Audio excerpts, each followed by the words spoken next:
कहानी की शुरुआत होती है पहाड़ों को दिखाते हुए, जहां लोग कहते हैं कि बहुत दूर पहाड़ों के बीच एक खतरनाक मॉन्स्टर रहता है जिसका नाम था माउंटेन किंग, जो कि वो इन पहाड़ों में कई दिनों से सो रहा होता है। लेकिन अगर कोई उसके पास जाता है तो वो इंसान कभी वापस लौटकर नहीं आ पाता। और वहीं जंगल में मौजूद एक राज्य की राजकुमारी की शादी अगर 18 साल से पहले नहीं हुई तो वो मॉन्स्टर जाग जाएगा और राजकुमारी को जबरदस्ती उठाकर अपने साथ ले जाएगा। इसके बाद यहाँ से सीन शिफ्ट होता है और हमें उसी राजकुमारी को दिखाया जाता है। उस राजकुमारी का नाम क्रिस्टीन था और कुछ ही दिनों में उसका 18वां जन्मदिन आने वाला था। इसलिए राजा जितनी जल्दी हो सके उतनी जल्दी क्रिस्टीन के लिए लड़का ढूंढ रहा था। फिर एक दिन राजकुमारी से शादी करने के लिए पास के ही एक राज्य से एक राजकुमार आता है जिसका नाम था फेट्रिक, और तभी वो क्रिस्टीन को इम्प्रेस करने के लिए बहुत लंबी लंबी फेंकना शुरू कर देता है। अब भले ही उसकी लंबी फेंकने से राजा और कुछ लोग इम्प्रेस हो जाते हैं, लेकिन क्रिस्टीन पूरी तरह से समझ जाती है कि वो एक बहुत बड़ा फेंकू है, इसलिए वो उससे शादी करने से साफ मना कर देती है। पर राजा उसे शादी करने के लिए रिक्वेस्ट करने लगता है। अब ये सारी बातें सुनकर क्रिस्टीन काफी परेशान होकर अपने घोड़े पर बैठकर पहाड़ों की तरफ भाग जाती है। और इधर जब राजा क्रिस्टीन को देखने आता है तो वहाँ क्रिस्टीन का एक पुतला मौजूद था, जिसे देखकर राजा काफी डर जाता है और तुरंत क्रिस्टीन को ढूंढने में लग जाता है। इसके बाद हम एस्बन नाम के एक लड़के को देखते हैं जो जंगल में जाकर कुछ खाने के लिए सामान इकट्ठा कर रहा था। और जब वो एक पुल से गुजरता है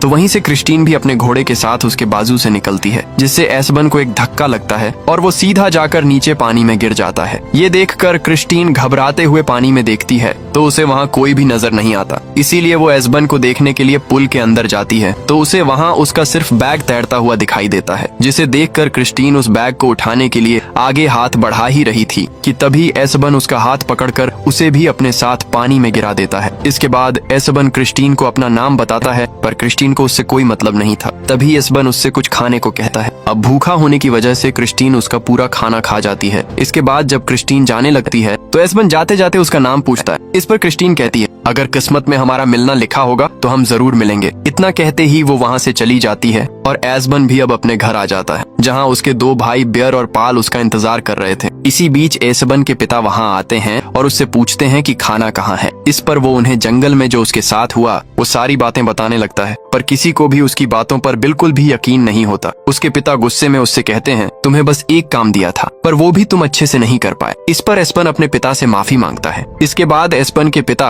बियर और पाल के साथ कुछ सामान लेने के लिए मार्केट चले जाते हैं और जाते जाते एस्बन को घर का ध्यान रखने को कहते हैं। अब रात हो जाती है और एस्बन अपने घर में आग जलाकर बैठा ही था कि तभी उसे जंगल में से कुछ डरावनी आवाजें सुनाई देती हैं। इसलिए वो अपनी तलवार को उठाकर प्रैक्टिस करना शुरू कर देता है, लेकिन इसी दौरान उसकी तलवार की वजह से घर में आग लग जाती है। ये देखकर एस्बन घबराते हुए उस आग को बुझाने की कोशिश करने लगता है, पर आग उसके काबू में नहीं आती और देखते ही देखते उसका पूरा घर जल जाता है। दूसरी तरफ क्रिस्टीन अपने घोड़े पर बैठकर जंगल में घूम रही थी, पर तभी उसका घोड़ा किसी चीज से डर जाता है और क्रिस्टीन को नीचे जमीन पर गिराकर वहां से तेजी से भाग जाता है। जिसके बाद क्रिस्टीन को भी जंगल में बहुत भयानक आवाजें सुनाई देने लगती हैं, जिन्हें सुनकर वो तेजी से वहां से भागना शुरू कर देती है। लेकिन तभी उस पर कोई हमला कर देता है और उसे किडनैप करके अपने साथ ले जाता है। अब अगले दिन एस्बन के पिता और भाई जब घर आते हैं तो वो देखते हैं कि उनका घर अब पूरी तरह से राख बन चुका है। उन्हें कुछ भी समझ नहीं आ रहा था कि आखिर ये किसने और कैसे क्यों किया। उनकी सारी सेविंग जल चुकी थी और साथ में एस्बन की माँ की एक लौती फोटो भी पूरी तरह जल गई थी,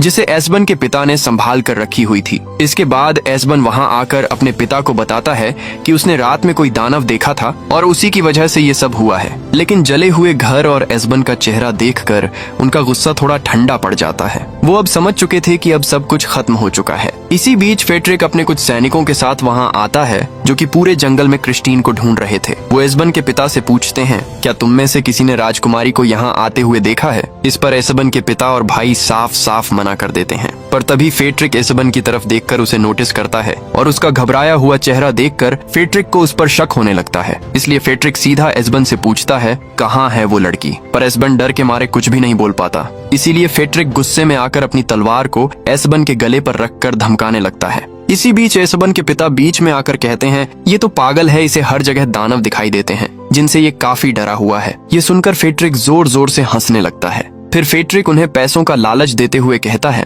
जो भी राजकुमारी को ढूंढने में मेरी मदद करेगा तो मैं उसे उसकी सोच से भी ज्यादा बड़ा इनाम दूंगा, और जो भी राजकुमारी को ढूंढ कर लाएगा उसे एक राज्य का राजा बना दिया जाएगा। इतना कहते ही फेड्रिक अपने सैनिकों के साथ वहां से चला जाता है। इसके बाद एस्बन के पिता बियर और पाल से कहते हैं कि हमें किसी भी कीमत पर राजकुमारी को ढूंढना होगा, क्योंकि अब अगर वो इनाम हमें मिल गया तो हम अपना घर फिर से बना लेंगे। इसलिए वो बियर और पाल से राजकुमारी को ढूंढ कर लाने को कहता है। ये सुनकर एस्बन अपने पिता से पूछता है कि मैं क्या करूं। इस पर उसके पिता उससे कहते हैं, अगर तुम जाना चाहते हो तो चले जाओ, पर अब यहाँ वापस लौटकर मत आना। एस्बन अपने पिता के मुंह से ये सुनकर पूरी तरह से टूट जाता है। कुछ देर बाद वो छुपके से अपने भाइयों के पीछे चला जाता है, क्योंकि वो भी राजकुमारी को ढूंढना चाहता था।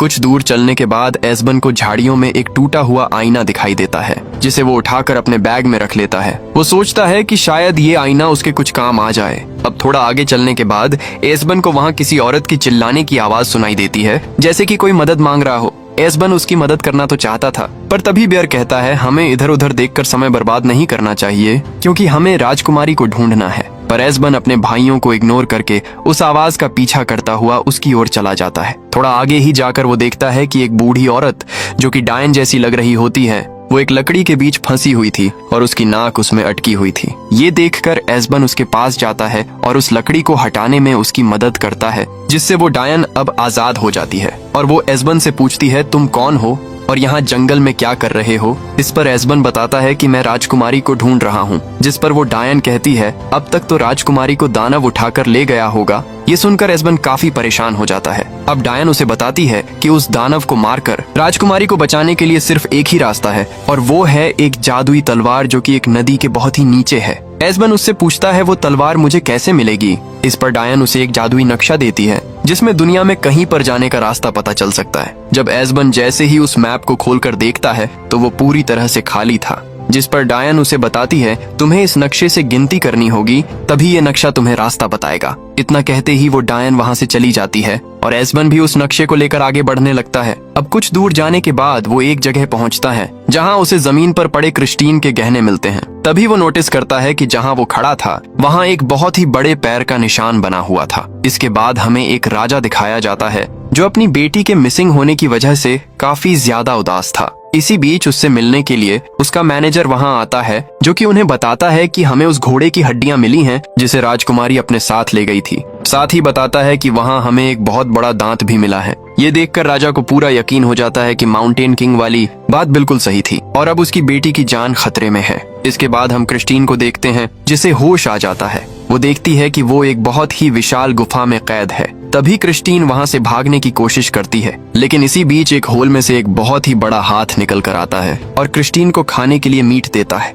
इतना बड़ा हाथ देखकर क्रिस्टीन बहुत ही बुरी तरह से डर जाती है, लेकिन फिर भी वो जैसे तैसे करके खाना उठा लेती है। इधर एस्बन के दोनों भाई जंगल में आगे बढ़ रहे थे। तभी उन्हें जंगल के बीच में रखी एक टोकरी के अंदर सुनहरे रंग के बहुत सारे सेब दिखाई देते हैं। दोनों भाइयों को बहुत ज्यादा भूख लग रही थी, इसीलिए वो दोनों उन सेबों को खा लेते हैं। तभी वहाँ कुछ सुंदर लड़कियां आती हैं, जो उन्हें खाने का लालच देकर उन दोनों को अपने साथ एक गुफा में ले जाती हैं। वहाँ उन्हें वो बहुत ही सारा खाना खिलाती हैं। वो लड़कियां उनके करीब आती हैं और उन्हें सेब खाने को कहती हैं। दूसरी तरफ एस्बन उस जादुई नक्शे के जरिए आगे बढ़ रहा था, लेकिन चलते चलते वो एक ऐसी जगह पहुंचता है जहां रास्ता खत्म हो जाता है। ये देखकर वो सोच में पड़ जाता है कि अब उसे कहां जाना चाहिए। तभी उसे भी जमीन पर पड़ा वही सुनहरा सेब मिलता है, जिसे वो बिना सोचे समझे खा लेता है। सेब खाते ही वो अचानक से एक गुफा में आ पहुंचता है। ये देखकर वो हैरान होते हुए आगे बढ़ता है, पर आगे जाते ही वो देखता है कि उसके दोनों भाई भी वहीं पर मौजूद थे और उन खूबसूरत लड़कियों के साथ खाना खा रहे थे। तभी एक लड़की एस्बन को भी खाना खाने के लिए बुलाती है, पर जैसे ही एस्बन टेबल पर बैठता है तो उसे वो खाना नहीं बल्कि कीड़े दिखाई देते हैं और वो लड़कियां भी उसे खूबसूरत नहीं बल्कि चुड़ैल लग रही थी। ये सब देखकर एस्बन की तो पैंट ही गीली हो जाती है। वो पूरी तरह से समझ जाता है कि उसके भाई अब खतरे में हैं। इसी बीच एक लड़की एस्बन को खाने के लिए एक सेब देती है, पर एस्बन उस सेब को ले तो लेता है, लेकिन वो खाने का नाटक करके उस सेब को नीचे गिरा देता है और जैसे ही वो सेब नीचे जमीन पर गिरता है तो उनका माया जादू वहीं पर टूट जाता है, जिससे एस्बन को अब वो चुड़ैलें अपने असली रूप में दिखाई देने लगती हैं। एस्बन उन्हें ऐसे दिखाता है जैसे कि उसे इस माया के बारे में बिल्कुल भी पता ना हो, इसलिए वो तुरंत अपने भाइयों के पास जाकर उन्हें वहाँ से मिशन पर चलने को कहता है और उन्हें जैसे तैसे समझाकर वहाँ से ले जाने लगता है। पर वो चुड़ैलें एस्बन एसबन का प्लान समझ जाती हैं और वो अपने असली रूप में आकर उन पर तेजी से हमला करना शुरू कर देती हैं। ये देखकर एसबन और उसके भाई वहाँ से तेजी से भागना शुरू करते हैं और जैसे तैसे करके उस गुफा से बाहर निकल जाते हैं। लेकिन जैसे ही वे बाहर आते हैं तो गुफा का दरवाजा अपने आप ही बंद हो जाता है। इसके बाद एसबन अपने भाइयों से कहता है, जैसे ये चुड़ैलें सच थीं, वैसे ही दानव भी सच है। अब ये सब देखकर बियर और पाल को भी दानव वाली बात सच लगने लगी थी। इसके बाद वे तीनों एक होटल के पास पहुंचते हैं।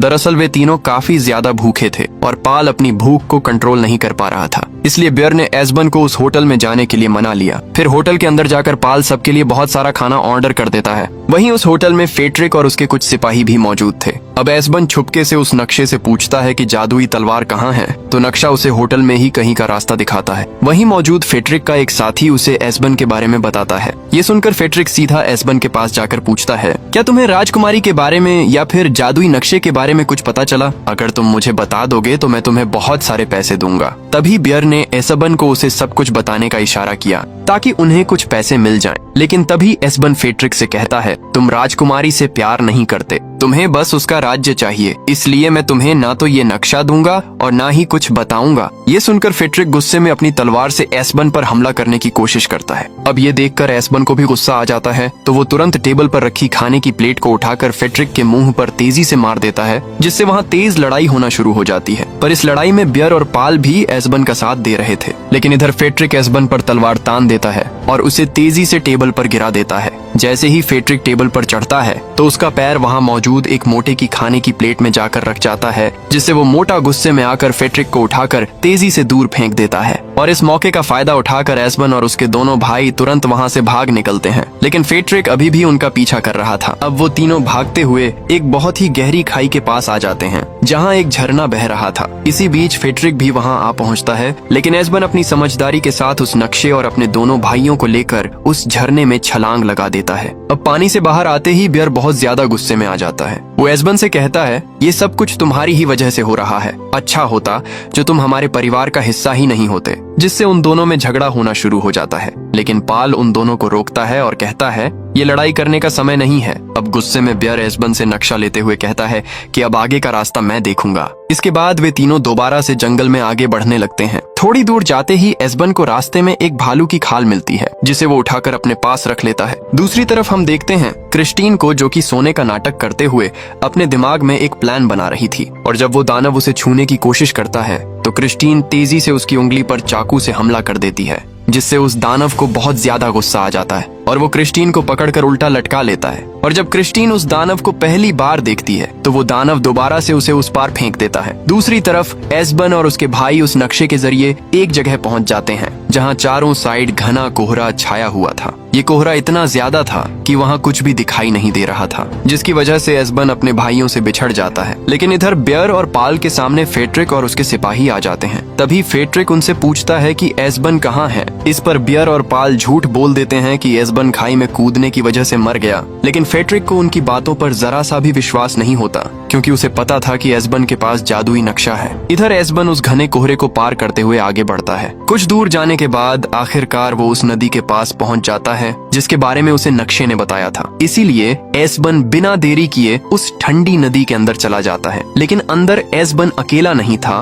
बल्कि कुछ मगरमच्छ पानी के अंदर पहले से ही मौजूद थे, जिस वजह से वो मगरमच्छ एसबन पर हमला करना शुरू कर देते हैं। पर एसबन उस जादुई तलवार की मदद से उन मगरमच्छों को मारते हुए नदी से बाहर आ जाता है। इसके बाद वो वहाँ से तेजी से अपने भाइयों को ढूंढने निकल जाता है। थोड़ी ही दूर आते ही एसबन को उसके भाई एक पेड़ से बंधे हुए दिखाई देते हैं, जो कि फेट्रिक और उसके सैनिकों की कैद में थे। फेट्रिक के पास वो नक्शा भी था जो उसने बियर से छीन लिया था, और एसबन छुपकर उन्हें देख रहा था। तभी उसे वो भालू की खाल याद आती है, जिससे वो एक प्लान बनाता है। वो भालू की खाल पहनकर तेजी से उनकी तरफ जाता है और दानव जैसी आवाज निकालने की कोशिश करता है, जिसे देखकर फेट्रिक और उसके साथी तेजी से डर जाते हैं। लेकिन एसबन को उस खाल के अंदर से ठीक से दिखाई नहीं दे रहा था, जिसकी वजह से वो भागते हुए एक आदमी से जाकर टकरा जाता है और नीचे जमीन पर गिरने से उसके चेहरे से वो खाल हट जाती है और सबको पता चल जाता है कि ये तो एसबन है। और फेट्रिक गुस्से में उसे पकड़ लेता है। फेट्रिक के पास अब वो जादुई नक्शा था और वो नक्शे से ही उस दानव की गुफा का रास्ता पूछता है। अब नक्शे से रास्ता देखने के बाद फेट्रिक वहाँ जाने के लिए तैयार तैयार हो जाता है। तभी एस्बन फेट्रिक से पूछता है, तुम राजकुमारी का क्या करोगे? इस पर फेट्रिक कहता है, मुझे तो बस उसका राज्य चाहिए और मैं उससे शादी करने के बाद उसे जान से मार दूंगा। ये सुनकर एस्बन पूरी तरह से शॉक हो जाता है। इसके बाद फेट्रिक एस्बन और उसके भाइयों को लेकर उस दानव की तरफ बढ़ने लगता है। अब रास्ते में वे लोग खाना खाने के लिए एक जगह रुकते हैं। तभी उन्हें दूर कहीं से उसी दानव की एक भयानक आवाज सुनाई देती है और उस आवाज को सुनते ही फेट्रिक और उसके साथी डर के मारे वहां से भागने लगते हैं। वहीं मौजूद एस्बन और उसके भाई भी आवाज सुनकर काफी डर गए थे, इसीलिए वे लोग एक पत्थर की मदद से अपनी रस्सी काट लेते हैं, जिससे वे तीनों आजाद हो जाते हैं। अब वहीं वो दानव भी आ जाता है, जो कि बहुत ही बड़ा और खतरनाक होता है और वो फेट्रिक के एक साथी को पकड़कर खा जाता है। इसलिए घबरा कर फेट्रिक अपनी जान बचाने के लिए अपने साथी के साथ एक पेड़ पर चढ़ जाता है और जब वो दानव उस पेड़ के पास आता है तो फेट्रिक अपनी जान बचाने के लिए अपने एक साथी को नीचे गिरा देता है ताकि वो दानव उसके साथी को खा ले और वो बच जाए। लेकिन उस दानव को पता चल जाता है कि फेट्रिक इस पेड़ के ऊपर छुपा हुआ है, इसलिए वो दानव जोर जोर से उस पेड़ को हिलाना शुरू कर देता है। अब पेड़ के हिलने से फेट्रिक घबराते हुए और ऊपर चढ़ने की कोशिश करता है, लेकिन वो दानव उसे पकड़ लेता है। इसके बाद वो दानव उस गुफा के पास जाता है जहाँ एस्बन और उसके भाई छुपे हुए थे। तभी वो दानव पाल को उठाकर अपने साथ ले जाता है। अपने भाई को जाता देख एस्बन तेजी से रोने लग जाता है, क्योंकि उसे लग रहा होता है कि ये सब उसी की वजह से हो रहा है। अगर वो अपने भाइयों से अलग नहीं होता या फिर वो पहले दानव वाली बात न करता तो ये सब होता ही नहीं। वहीं मौजूद बियर थोड़ा समझदार था, तो वो एस्बन के पास जाकर उसे समझाता है कि अभी रोने का समय नहीं है, क्योंकि हमें मिलकर पाल को बचाना होगा, नहीं तो वो दानव पाल को मार डालेगा। इसलिए वो दोनों भाई पाल को बचाने के लिए उस दानव को हराने का फैसला करते हैं। वहीं दूसरी तरफ वो दानव फेट्रिक और पाल को लेकर गुफा में आ चुका था और उस गुफा के अंदर बहुत ज्यादा अंधेरा था, इसलिए फेट्रिक बहुत ज्यादा डरा हुआ था। इसी बीच फेट्रिक को वहाँ क्रिस्टीन मिलती है। फेट्रिक क्रिस्टीन के पास जाता है और मौके का फायदा उठाने की कोशिश करता है। वो क्रिस्टीन से झूठ बोलता है, मैं यहाँ तुम्हें बचाने आया हूँ। लेकिन वहीं मौजूद पाल, जो कि एस्बन की वजह से सच और झूठ पहचानना सीख गया था, वो फेट्रिक की पोल खोल देता है। पाल राजकुमारी से कहता है, ये झूठ बोल रहा है, बल्कि ये तुम्हारे साथ शादी करके तुम्हें मारना चाहता है ताकि तुम्हारे बाद ये तुम्हारे राज्य पर राज्य कर सके।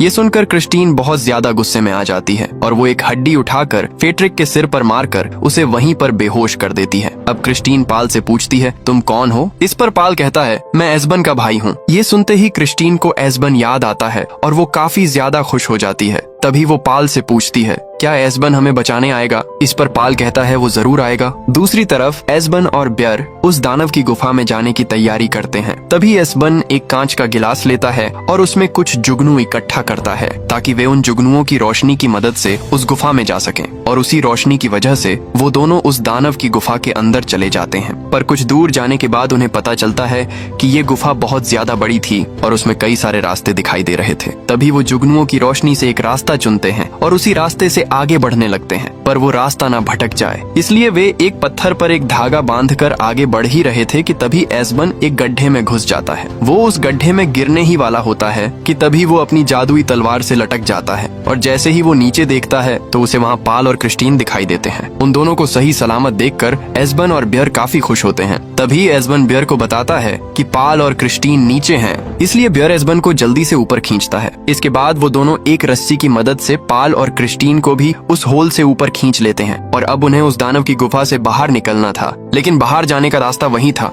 जहाँ से दानव गुफा के अंदर जाता है और दानव भी उसी रास्ते के बीचों बीच सो रहा था और अगर उन्हें यहाँ से निकलना है तो उन्हें उसकी पूंछ के ऊपर से निकलना होगा। तभी वे सभी उस दानव के पास से निकलने की कोशिश करते हैं, पर वो ये करने में बहुत ज्यादा डरे हुए होते हैं, लेकिन फिर भी वे चारों जैसे तैसे करके दूसरी तरफ चले जाते हैं। अब आखिर में फेट्रिक की बारी थी, जो डरते हुए उस दानव के पास से निकलने की कोशिश करता है, पर वो गलती से उसकी पूंछ से जाकर टकरा जाता है, जिससे दानव जाग जाता है। ये देखकर सभी लोग अपनी जान बचाकर वहाँ से भागना शुरू कर देते हैं, पर वो दानव उनके पीछे ही था। जैसे तैसे वो गुफा के ऊपर की साइड से बाहर निकल जाते हैं, लेकिन इसी बीच फेट्रिक का पैर फिसलने की वजह से वो नीचे गिर जाता है, जबकि एस्बन और उसके साथी काफी आगे निकल जाते हैं। और इधर उस दानव को पहाड़ चढ़ने में काफी दिक्कत हो रही थी, लेकिन फिर भी वो दानव जैसे तैसे करके ऊपर चढ़ जाता है। अब यहाँ एस्बन अपनी जादुई तलवार निकालकर उस दानव से लड़ने की कोशिश करता है, पर वो दानव बहुत बड़ा और काफी ताकतवर था। तभी एस्बन मौके का फायदा उठाकर उस दानव के पैर पर तलवार से हमला करता है, जिससे वो दानव बहुत ज्यादा गुस्से में आ जाता है और वो एस्बन पर तेजी से हमला कर देता है, जिससे एस्बन की तलवार उसके हाथ से छूटकर सीधा पहाड़ के नीचे जाकर गिर जाती है। अब क्योंकि उनके पास दानव से लड़ने के लिए कोई भी हथियार नहीं था, तब क्रिस्टीन डर के मारे उस दानव दानव पर पत्थर फेंकने लगती है, पर उन पत्थरों से उस दानव पर कोई असर नहीं होता, जिसके बाद वो उन्हें खाने के लिए आगे बढ़ता है और उनके पास अब बचने की कोई उम्मीद नहीं थी। इसी बीच अचानक से वो दानव बेयर पर तेजी से हमला कर देता है, जिससे वो वहीं पर बेहोश हो जाता है। क्रिस्टीन और पाल उसके पास जाकर उसे संभालते हैं, लेकिन तभी एस्बन को उस डायन की बात याद आती है कि वो दानव सूरज की रोशनी में पत्थर बन जाएगा और सूरज बस निकलने ही वाला था कि तभी एस्बन अपने बैग से वही टूटा हुआ आईना निकालता है। फिर एस्बन उस कांच को ऊपर की ओर पकड़ता है ताकि सूरज की पहली किरण आईने पर पड़े और रिफ्लेक्ट होकर सीधा उस दानव पर जाकर पड़े। अब जैसे ही सूरज की पहली किरण उस दानव पर पड़ती है तो वो तेजी से चिल्लाना शुरू कर देता है और देखते ही देखते वो दानव पत्थर में बदल जाता है, जिससे क्रिस्टीन गुस्से में एक लात मारती है और वो दानव चकनाचूर हो जाता है। वहीं दूसरी ओर फेट्रिक उस पहाड़ से गिरने से बच गया था। अब वहाँ से उठकर वो जंगल से होते हुए गुजर रहा था कि तभी रास्ते में उसे एक डायन मिलती है। वो उस डायन से राजकुमारी के राज्य का पता पूछता है तो डायन फेट्रिक को देखकर समझ जाती है और मुस्कुराते हुए जानबूझकर उसे गलत रास्ता बता देती है, जो उसे उसी गुफा के अंदर ले जाता है जहाँ वो चुड़ैल उसे सुनहरा सेब खिलाकर अपने काबू में कर लेती है। वहीं अगले दिन एस्बन और उसके भाई और क्रिस्टीन सही सलामत महल पहुँच जाते हैं। राजा अपनी बेटी को देखकर बहुत ज्यादा खुश होता है और राजकुमारी को बचाने के लिए उनका धन्यवाद करता है। साथ ही वो उन्हें एक इनाम देने का वादा करता है, लेकिन वो बस अपना घर ठीक करने के लिए ही पैसे लेते हैं। इसके बाद क्रिस्टीन और एस्बन एक दूसरे को देखकर मुस्कुराते हैं। फिर वे तीनों भाई अपना इनाम लेकर अपने घर लौट जाते हैं। घर आते ही वे तीनों देखते हैं कि घर पर उनके पिता उनका इंतजार कर रहे हैं और वो अपने बेटों को सही सलामत देखकर बहुत खुश होते हैं। तभी एस्बन के पिता उससे माफी मांगते हैं और एस्बन अपने पिता को वो इनाम के पैसे भी देता है और एस्बन के पिता इतने सारे पैसे देखकर बहुत ज्यादा खुश हो जाते हैं। फिर एक दिन क्रिस्टीन एस्बन से मिलने आती है, जहाँ क्रिस्टीन और एस्बन पहले तो एक दूसरे को देखते हैं, फिर घोड़े पर सवार होकर जंगल की तरफ घूमने के लिए निकल जाते हैं। और इसी सीन के साथ ये कहानी यहीं पर खत्म होती है। वीडियो अच्छी लगी तो एक लाइक करना और चैनल को सब्सक्राइब जरूर से करना।